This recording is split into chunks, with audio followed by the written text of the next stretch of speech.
Good morning and welcome to Mission Control Houston. We're inside the International Space Station Flight Control Room, where the team is monitoring systems aboard the station. This is the ISS update on Thursday, September 1st.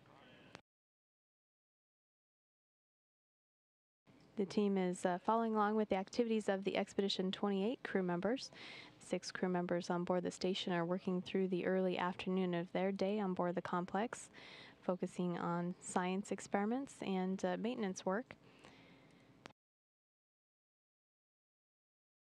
One of those science experiments or payloads is actually an educational activity that Japan Aerospace Exploration Agency astronaut Satoshi Furukawa was working on earlier this morning. It's called Lego Bricks. It's part of a partnership with Lego, and it includes a series of toy Lego kits that are assembled on board the space station and used to demonstrate scientific concepts.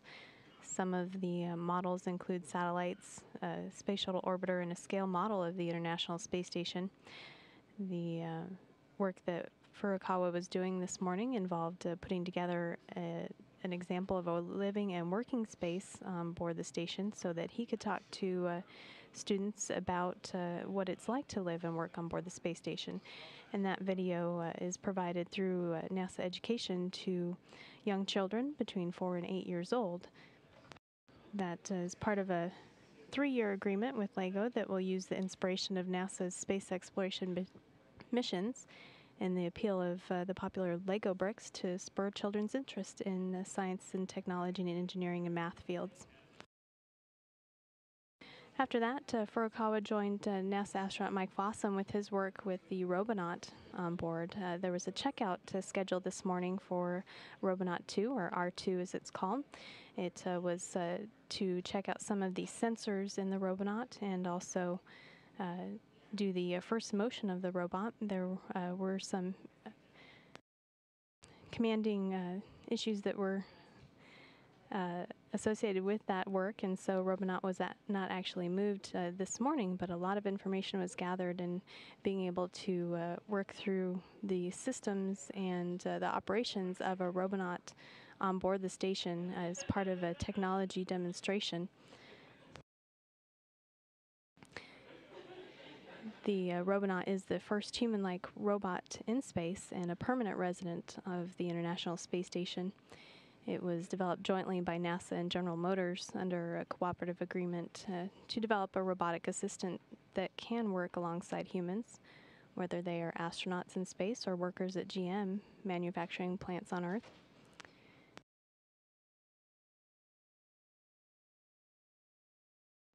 Other science activities include using the cameras on board the station to observe the Earth. The crew members have targets of opportunity to take a look at as part of the Crew Earth's observations. But also the video cameras on the outside of the station can be commanded by the team here on the ground, and those have been looking at tropical storms and hurricanes this season, again capturing views of Hurricane Katia as it churns over the Atlantic Ocean. Also commanded from the Mission Control Team, or by the Mission Control Team, is the Dexter robot, which is on the outside of the International Space Station. That has been in motion this week for a maintenance activity on the outside of the complex. Earlier this week, removing and replacing a failed circuit breaker box, which was the first maintenance activity for that robot.